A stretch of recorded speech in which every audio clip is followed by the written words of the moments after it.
नमस्कार, मैं शंभू कुमार सिंह और आप देख रहे हैं नेशनल दस्तक। एक कहानी बता रहा हूं यूपी की। यूपी में किस तरह का राम राज्य चल रहा है, किस तरह का भ्रष्टाचार है। टीवी अखबार ये दिखाएगा नहीं, उसकी हैसियत नहीं है और उसकी वैचारिक सहमति है। इस शख्स का नाम देखिए, इसका नाम है सतीश द्विवेदी। ये वहाँ का एजुकेशन मिनिस्टर है। कुछ दिन पहले इसने अपने इकोनॉमिक वीकर सेक्शन ईवीएस कोटे से 24 घंटे में अपने भाई का सर्टिफिकेट बनवाया फर्जी और नौकरी लगवा दी प्रोफेसर की। हंगामा हुआ तो उसके भाई ने रिजाइन कर दिया, लेकिन कोई कार्रवाई नहीं हुई। अब एक नया खुलासा हुआ। इसी सतीश द्विवेदी ने एक गरीब शख्स से करोड़ रुपए की जमीन थी, उसको 12 लाख रुपए में, ये देखिए 8 लाख चाहिए, 8 लाख में रजिस्ट्री करवा लिया। कोई कह रहा है 12 लाख। ये संजय सिंह ने ट्वीट किया है। 8 लाख रुपए में इन्होंने जमीन रजिस्ट्री करवा ली।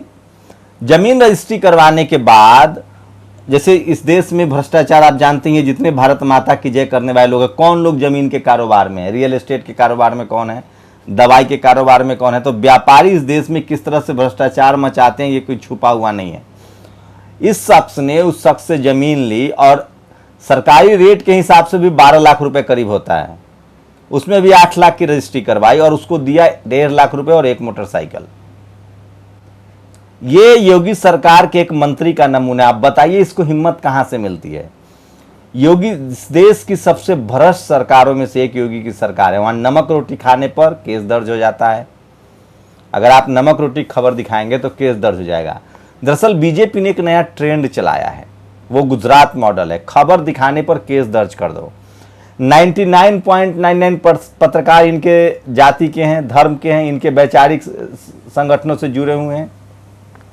इक्का दुक्का जो पत्रकार जो ईमानदार हैं बेचारे, उनको ये केस डाल देते हैं। और SC ST OBC माइनॉरिटी का कोई पत्रकार है नहीं, उनके सिस्टम में कोई पहुंच है नहीं। अब बताइए, एक मंत्री इस तरह का भ्रष्टाचार करे तो उसकी रिस्पॉन्सिबिलिटी कौन लेगा? क्या मुख्यमंत्री को नहीं लेनी चाहिए? क्या मुख्यमंत्री का इस्तीफा नहीं होना चाहिए? होता इस्तीफा जब मुख्यमंत्री कोई अखिलेश यादव, मायावती या लालू प्रसाद यादव होते तो इस्तीफा होता, तो मीडिया चिल्लाती, तो आपका कैरेक्टर असैसिनेशन किया जाता। और तब लालू भ्रष्टाचारी है, मायावती भ्रष्टाचारी है, अखिलेश भ्रष्टाचारी है, और आज तक इन लोगों को जेल नहीं हुआ।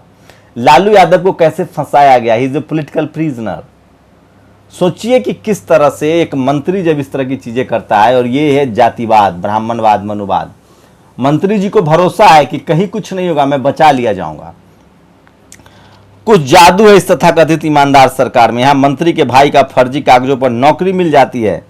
वहीं दूसरी एक बड़ी खबर बता रहा हूं। एक 4 PM अखबार है जो यूपी से निकलता है, और संजय शर्मा है इसके एडिटर हैं। उन्होंने केशव प्रसाद मौर्य को लेकर एक खबर लगाई है कि केशव प्रसाद मौर्य जो है वो खासे नाराज हैं, दुखी हैं। केशव प्रसाद मौर्य OBC समाज से आते हैं और डिप्टी चीफ, वैसे वो जब बीजेपी जीती थी पार्टी, जब जीती थी यूपी में, तो केशव प्रसाद मौर्य अध्यक्ष थे, बीजेपी के प्रदेश अध्यक्ष थे। कायदे से उनको बनना चाहिए था मुख्यमंत्री, लेकिन मुख्यमंत्री टिका दिया गया योगी आदित्यनाथ को। उसके बाद उनकी कोई वैल्यू नहीं रही, और अब जाके जब चुनाव सर पर है तब कह रहे हैं कि उनका खामियाजा योगी जी को भुगतना पड़ेगा। तो ये तमाम मैं बात बता रहा हूं इसलिए क्योंकि यूपी में बहुत बुरी स्थिति में है योगी सरकार। और लगातार ये देखिए, मंत्री के भाई को नौकरी की थाली और बाकी बेरोजगारों को गाली। अब सोचिए कि एक दिल्ली के मंत्री का फर्जी सर्टिफिकेट था तो मंत्री पद गंवाना पड़ा। यूपी में आजम खान साहब के बेटे को जेल में डाल दिया गया, उनके कॉलेज तोड़ दिए गए। लेकिन सतीश द्विवेदी के भाई का बाल बांका नहीं हुआ है। जो पुलिसकर्मियों की हत्या हुई थी, एक पंडित जी के घर में बहुत सारी गाड़ियां निकली थी, एक ब्राह्मण, और तमाम अधिकारियों के साथ उसके फोटो मिले थे। कुछ पता चला? तो ये होता है सत्ता की हनक, ये होता है जाति की ताकत, और इसी वजह से ऐसे लोगों को वर्चस्व मिलता है। इसलिए मैं कहता हूँ, इस देश में जो चोर है वो सब जातिवादी, मनुवादी, ब्राह्मणवादी चोर नहीं है, लेकिन जो चोर है, जो हीरा चोर है, वो सब जातिवादी, मनुवादी, ब्राह्मणवादी है, जो इस देश को टुकड़ों में तोड़ रहा है। आप क्या कहेंगे? यूपी सरकार ईमानदार है या सबसे भ्रष्ट सरकार है?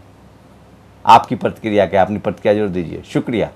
नेशनल दस्तक की आपसे गुजारिश है कि अगर इसको बचाना चाहते हैं तो नेशनल दस्तक को सब्सक्राइब करने के लिए रेड कलर के सब्सक्राइब बटन को दबाएं, फिर बेल आइकन की घंटी दबाएं। नेशनल दस्तक को बचाने के लिए बहुत जरूरी है कि हर खबर को शेयर करें, लाइक करें, कमेंट जरूर करें।